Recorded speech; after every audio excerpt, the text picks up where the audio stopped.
Ghostrage. HamSquad.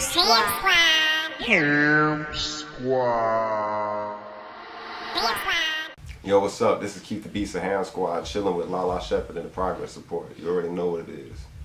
Yo, what's up? This is Ghostrage. You rocking with the progress support. Shout out Lalaa, Shepard. The progress report.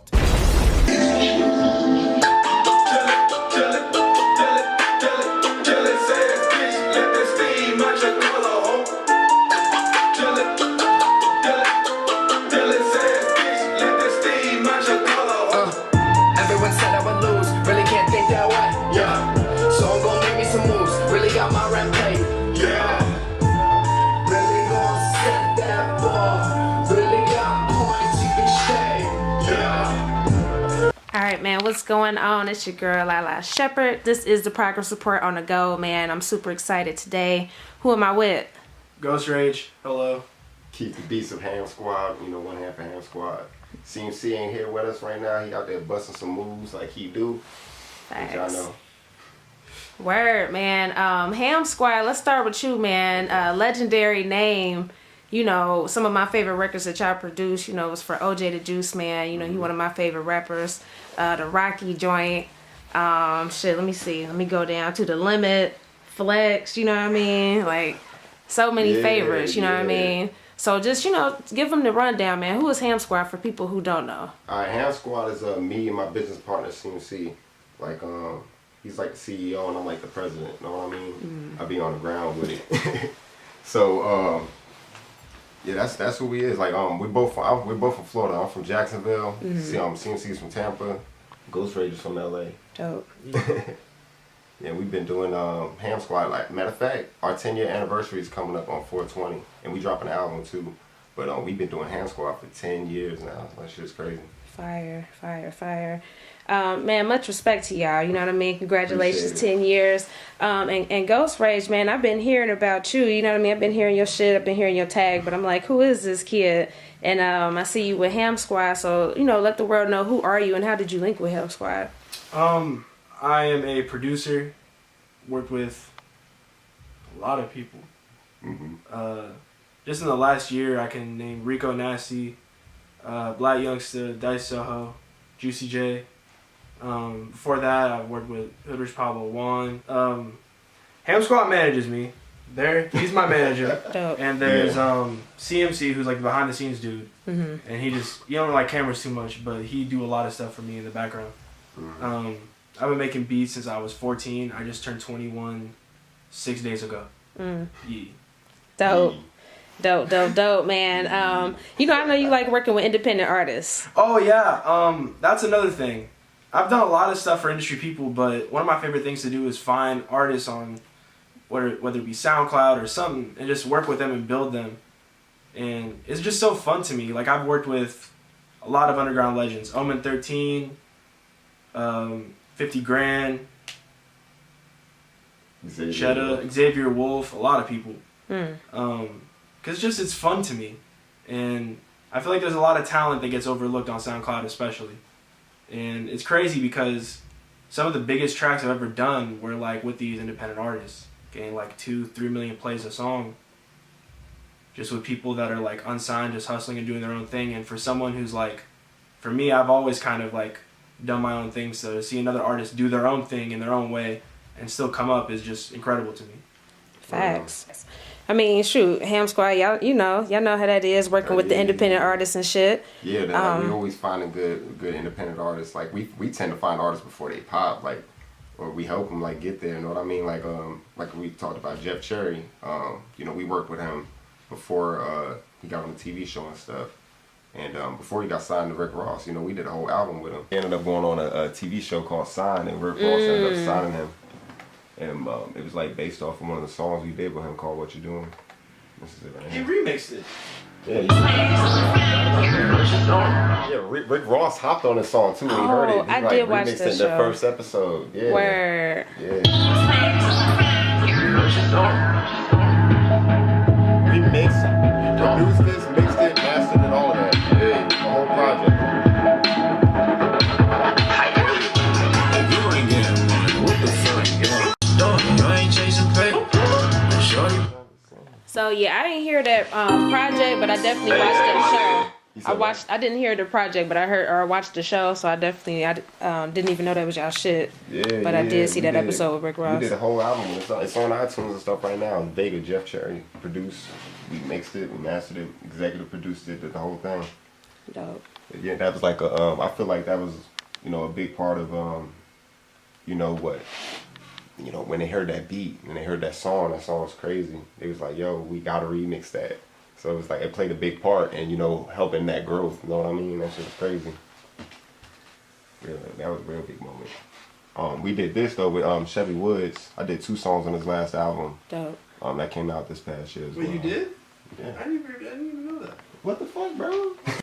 And YBN Corday, we was working with him when he was Real Entendre. You know what I mean? We got a track with him that we're supposed to be putting on the HamSquad album too. So but a lot of them, even like OJ the Juiceman, we was with OJ the Juiceman before he was really considered a big industry artist. Soulja Boy too, it's just I can go down a list of them. Facts. That's where we find it. That's where you find the talent at. If you can grow with an artist, you can be more established. And, that's what we try to do.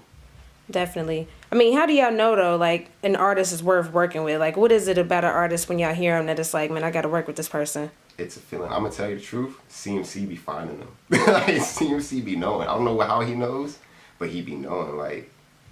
But most of the time you can hear it or you can see it in their grind. If you see them making the right moves and they're willing to work and willing to learn, they're gonna grow because they're gonna get around the people that they're gonna be able to learn from, and they're just gonna grow exponentially after that. So yeah, you just look for that in them. Definitely. I mean, what about you, man? What is it about, independent artists that make you just feel like, man, let me reach out to this person. Let's put some stuff together. If they have a unique sound, that's the most important thing to me. Because, especially in the whole underground scene, but one of the most important things to me is if I can listen to a song and it's applicable to different audiences, but it still has their own flavor to it. You know what I mean? Mm-hmm. And also he said, if they're hustling. Yeah, you gotta have some hustle too. Yeah, facts. On with 13, at least him as an example, he booked an entire tour in China by himself. He doesn't have a booking agent. He doesn't have a manager. He has none of that. Mm. He's done it literally all by himself, and he's been around for years, and he's been doing his own thing forever. So to see someone do that, that's a new thing as far as I'm concerned, because I don't know any artist that can pull that kind of stuff off. Yeah, I mean, you gotta help build the artist too, though. Facts.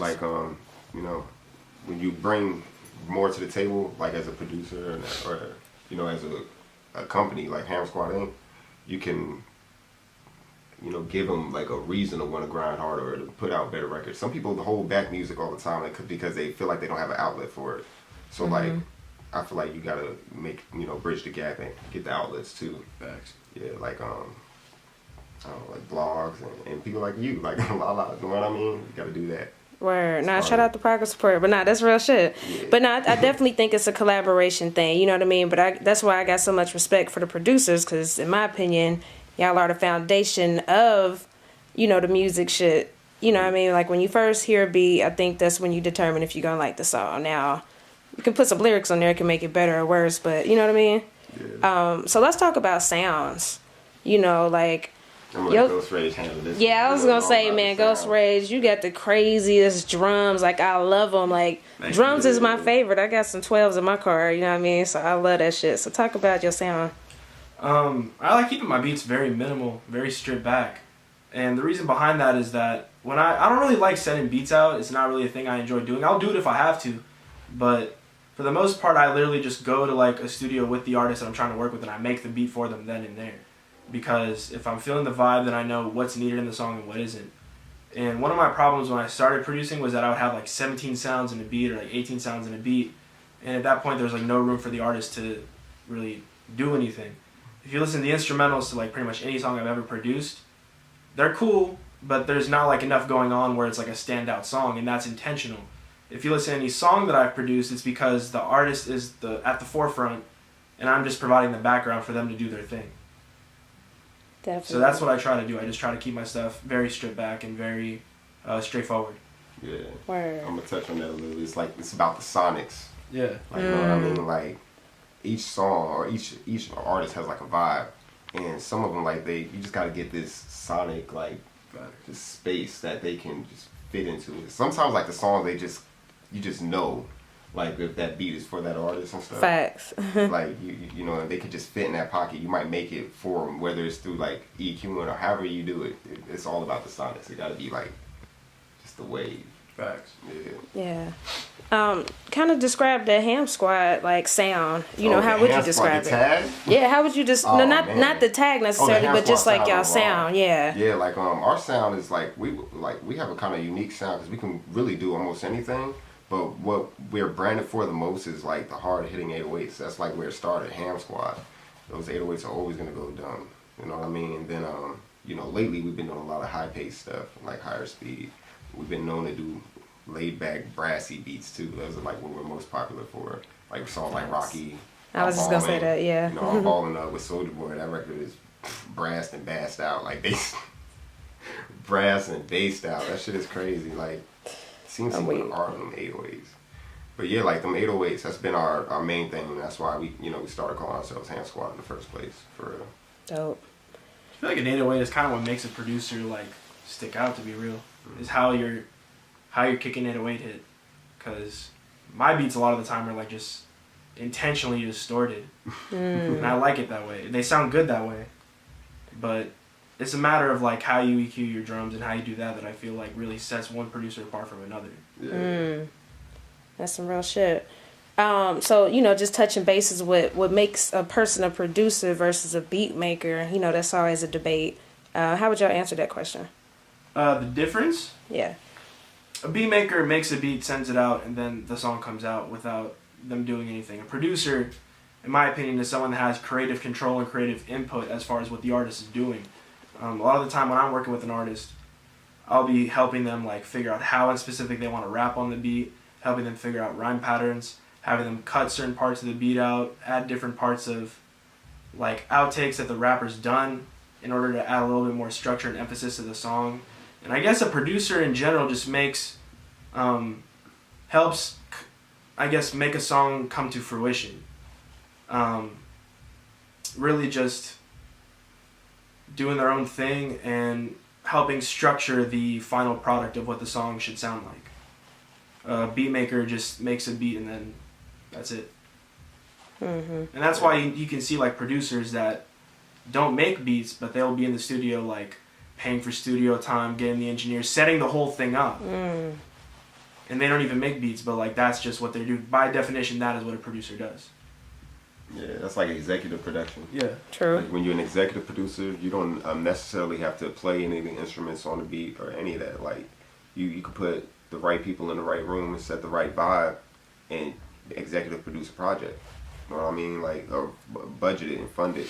You know, there's a lot of different ways to look at music production. I'm into all of it though. I'm gonna touch a little bit of it all. I like making beats and I like making plays. I feel like the more you know, the farther you're gonna go. Because you can only do so much if you're keeping yourself limited to only one specific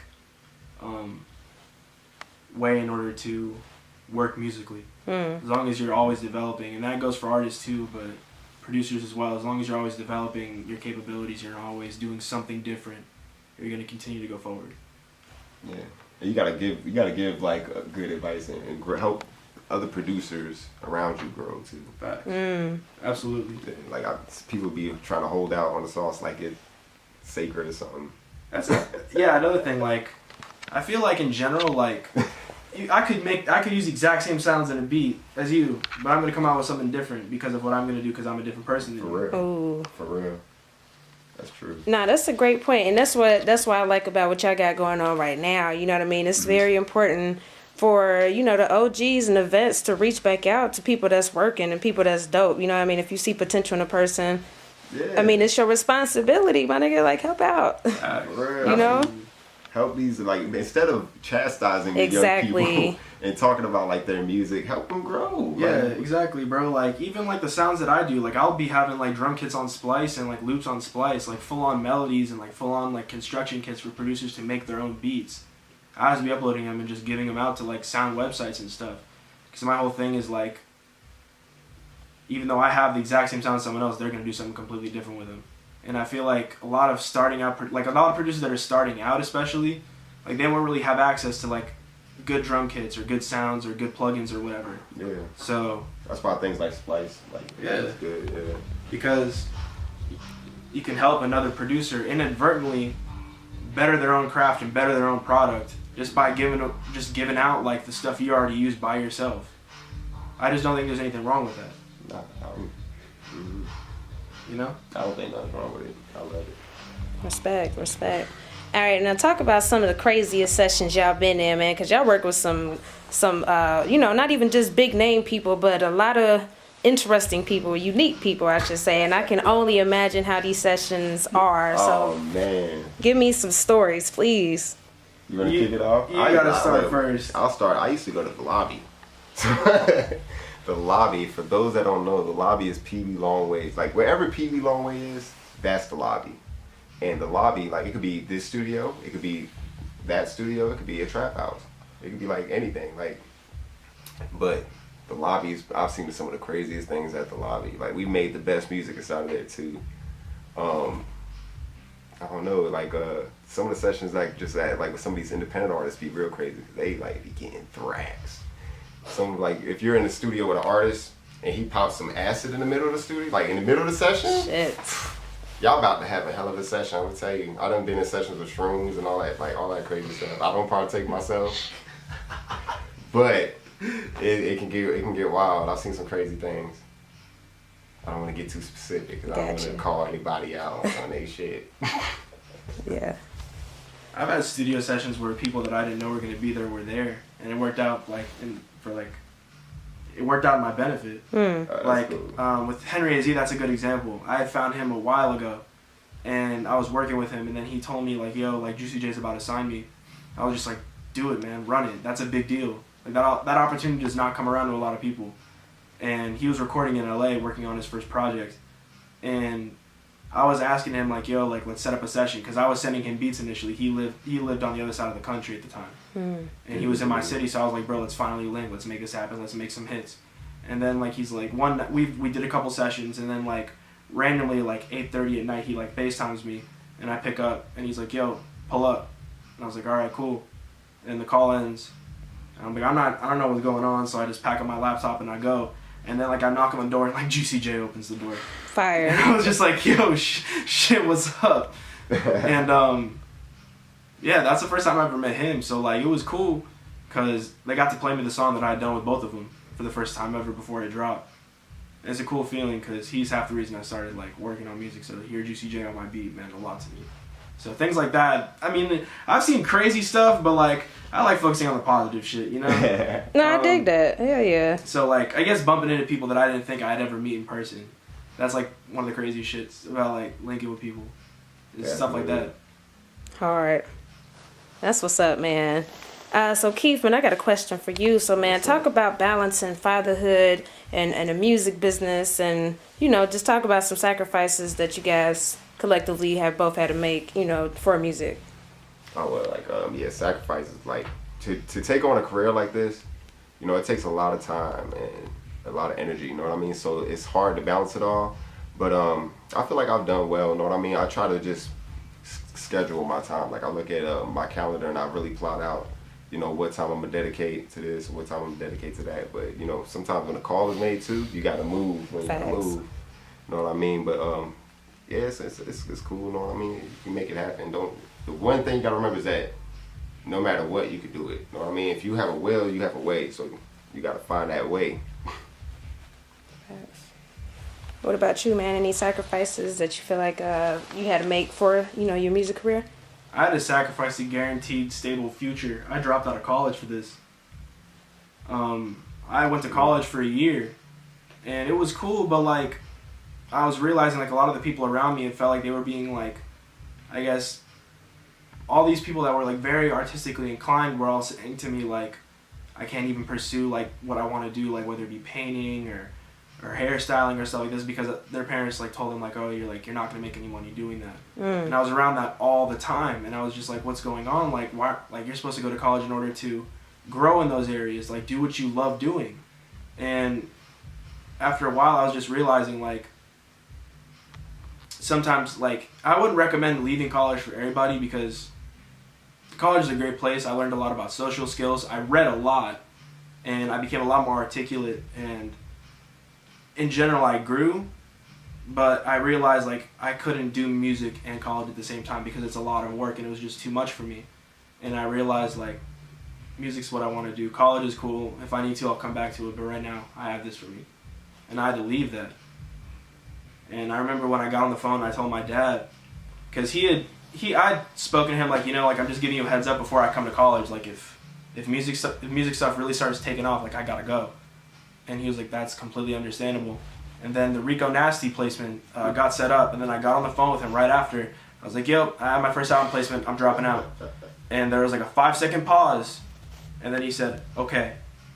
And then I just left. And then ever since I left, I started doing a lot more in my music career. Respect. So our show is called The Progress Report. We talk about progression and getting better and all that good stuff. So how would you guys both define the word progress?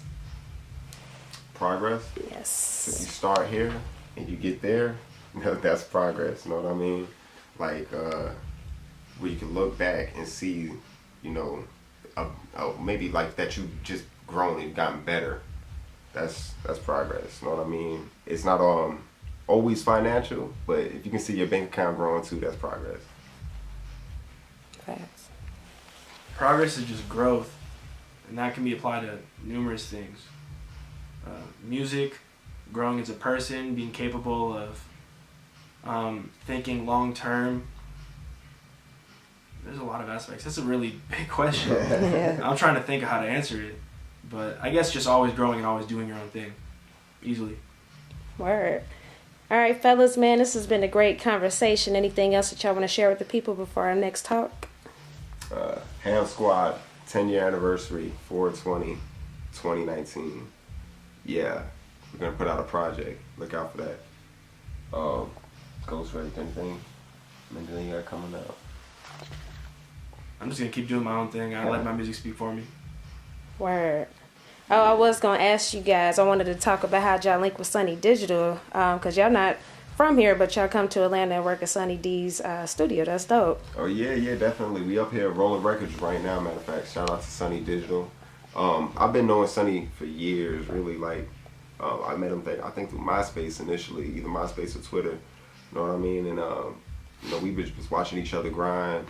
Early on we was getting placements with Soulja Boy and stuff. We was linked up and stuff. But I've been knowing Sonny for a long time, man. He's really a awesome dude. You know what I mean? He lets us come to the studio, work out here and shit, and he just shows a lot of love to other producers. You know what I mean? Like he's all for the team for real. Word. Yeah, I got a funny Sonny Digital story. So fun fact, my first interview was with Sonny Digital. And I ain't know how to use the camera, none of that shit. Mm-hmm. And my interview was it was long as fuck. Like I asked literally every and any question that you can think of. But it was a dope interview, but it was like 2 hours long. They tore my ass up in the comments. But hell yeah.